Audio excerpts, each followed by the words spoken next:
BPL থেকে বিদায় নিল ঢাকা ক্যাপিটাল। শখের প্লেয়ার দিয়ে সাজানো দলটা সবার আগে বিদায় নেয় মন খারাপ শাকিব খানের।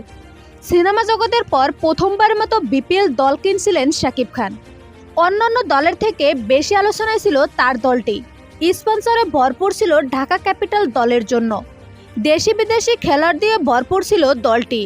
তবে সেই প্রথম ম্যাচ থেকে হেরে চলছে দলটি।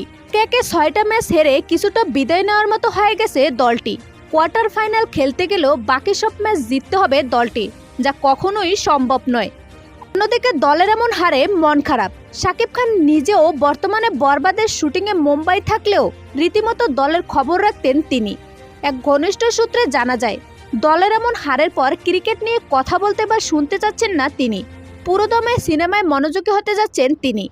উল্লেখ্য, ঢাকা ক্যাপিটাল বর্তমানে পয়েন্ট টেবিলে সবার নিচে অবস্থান করছে।